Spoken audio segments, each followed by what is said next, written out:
Kembali bersama kami, pemirsa, rencana pemerintah Provinsi DKI Jakarta mereklamasi Pantai Ancol menuai protes.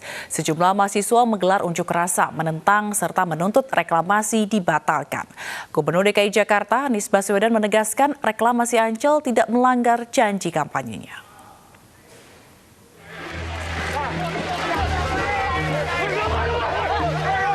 Unjuk rasa sekelompok orang menolak reklamasi Pantai Ancol di depan Balai Kota 8 Juli lalu berujung ricuh. Mereka menolak kebijakan pemerintah DKI Jakarta yang mengeluarkan izin reklamasi seluas 155 hektar di Pantai Ancol, Jakarta Utara. Dari Balai Kota, massa melanjutkan unjuk rasa di kawasan Ancol. Aksi saling dorong juga terjadi saat pengunjuk rasa mencoba merangsek masuk ke dalam kawasan Ancol. Mereka menuding Gubernur DKI Jakarta Anies Baswedan melanggar janji kampanyenya untuk menolak reklamasi. Namun Anies membantah tudingan itu. Jadi ini berbeda dengan reklamasi yang alhamdulillah sudah kita hentikan dan menjadi janji kita pada masa kampanye itu. Jakarta ini terancam banjir. Salah satu sebabnya karena ada waduk, sungai yang mengalami pendangkalan atau sedimentasi. Ada 13 sungai, kalau di total panjangnya lebih dari 400 km, ada lebih dari 30 waduk, dan secara alami mengalami sedimentasi. Karena itulah kemudian waduk, sungai itu dikeruk terus-menerus, dan lumpur hasil kerukan itu dikemanakan? Lumpur itu kemudian ditaruh di kawasan Ancol. Dan proses ini sudah berlangsung cukup panjang, bahkan menghasilkan lumpur yang amat banyak, 3,4 juta meter kubik. Pemerintah Provinsi DKI Jakarta akan mereklamasi Pantai Ancol seluas 155 hektar, meliputi perluasan rekreasi dunia fantasi sekitar 35 hektar dan kawasan Ancol Timur 120 hektar. Dari Jakarta, Tim Liputan iNews melaporkan. Reklamasi Pantai Ancol yang akan dilakukan adalah untuk perluasan kawasan wisata. Dan hal ini disampaikan oleh Wakil Gubernur DKI Jakarta Ahmad Riza Patria. Lalu seperti apa lebih jelasnya reklamasi yang dimaksud oleh Pemprov DKI Jakarta ini? Kami hadirkan kembali cuplikan dialog bersama Wakil Gubernur DKI Jakarta Ahmad Riza Patria dalam program iNews Sore. Yang dicabut pembangunan reklamasi daratan baru atau pantai atau pulau yang baru itu dicabut karena itu tidak sesuai dengan peraturan dan ketentuan. Karena itu kan kepentingan komersialisasi, kepentingan kelompok tertentu, kepentingan pengusaha tertentu.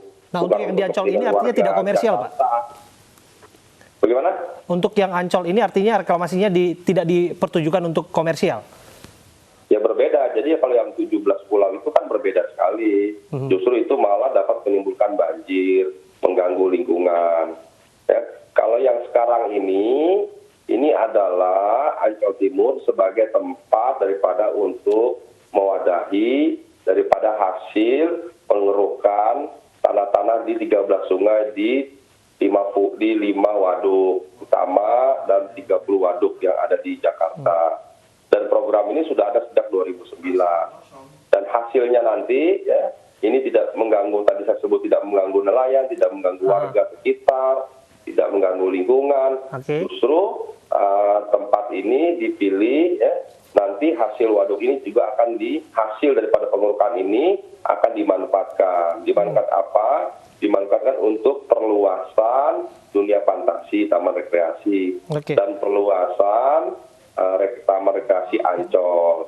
Sehingga nanti kita punya dari sana Pak, bukankah kita berkesimpulan bahwa tujuannya sama nih Pak? Ujung-ujungnya kan reklamasi yang tadi disebutkan untuk rekreasi ini sama-sama komersial juga Pak?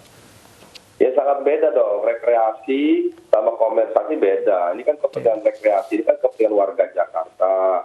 Bahkan di situ nanti diharapkan taman rekreasi Ancol itu menjadi yang terbesar di Asia Tenggara, sehingga bisa menghadirkan wisatawan dari luar negeri, bahkan di Asia kita berkompetisi dengan negara-negara di Asia Tenggara dan negara-negara di Asia, bahkan ini menjadi tempat yang terbesar dan baik, sehingga bisa mendatangkan wisatawan di kita. Sekretariat Kepresidenan menggelar simulasi upacara peringatan Hari Kemerdekaan Republik Indonesia ke-75 di Istana Kepresidenan Jakarta. Simulasi digelar sebagai pedoman guna menyelenggarakan upacara sesuai protokol kesehatan COVID-19.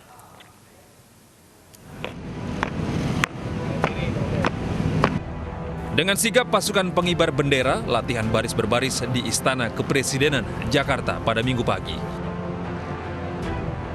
Latihan dilakukan sebagai simulasi pengibaran bendera saat upacara peringatan Hari Kemerdekaan Republik Indonesia ke-75 pada 17 Agustus mendatang. Latihan dilakukan dengan menerapkan protokol kesehatan seperti masker, sarung tangan, dan juga pelindung wajah. Simulasi dilaksanakan dengan jumlah pasukan yang terbatas, yakni 2 orang pengerek dan 1 pembawa bendera. Yaitu hanya 3 orang, baik penaikan dan penurunan. Dan ini akan menjadi pedoman daerah yang akan memperingati upacara kemerdekaan. Jadi nanti akan seperti ini, di mana protokol kesehatan diutamakan dengan menggunakan masker dan juga sarung tangan. Untuk peserta upacara itu hanya 5 orang setiap angkatan, jadi dari TNI AU, TNI AD, TNI AL, dan polisian itu hanya 5 orang setiap. Ya, jadi total 20 orang. Jadi memang sangat minimalis.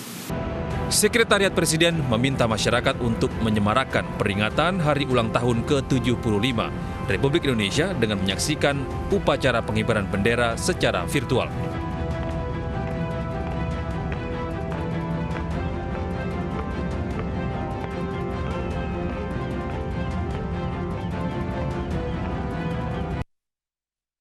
Mesin Partai Perindo sebagai daerah mulai bergerak memberikan dukungan kepada calon kepala daerah di Pilkada serentak 2020.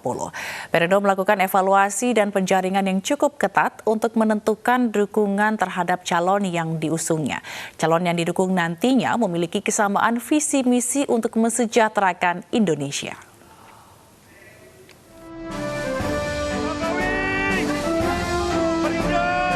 Jelang pelaksanaan Pilkada serentak 2020, Partai Perindo kembali mengeluarkan surat rekomendasi untuk mendukung calon bupati dan wali kota di berbagai daerah. Untuk Pilkada di Kabupaten Ketapang, Kalimantan Barat, rekomendasi diberikan kepada pasangan calon Insolinar dan Rahmat Sutoyo. Dukungan diberikan karena Partai Perindo optimis pasangan ini mampu memenangkan Pilkada 2020. Partai Perindo yakin pasangan ini mampu menjadikan Kabupaten Ketapang lebih maju dan sejahtera. Kita melalui dari survei internal partai dan juga survei dari publik, sehingga kita mendapatkan satu kepercayaan dan juga mendapat satu poin yang lebih, sehingga kita mengajukan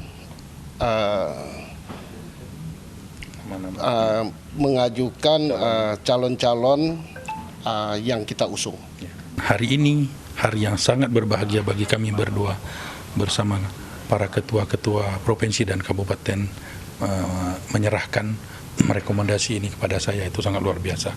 Bagi saya ini tidak ada kata lain, yaitu kami harus menang dan membawa Perindo nanti menjadi partai pemenang, partai pengusung di Kabupaten Ketapang. Menjelang Pilkada 2020, seluruh kader dan simpatisan Partai Perindo berkomitmen turun ke masyarakat.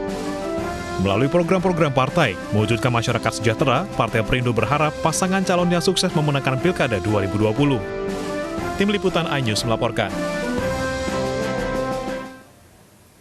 Berita-berita pilihan iNews malam akan hadir setelah jeda berikut. Jangan kemana-mana, kami akan segera kembali.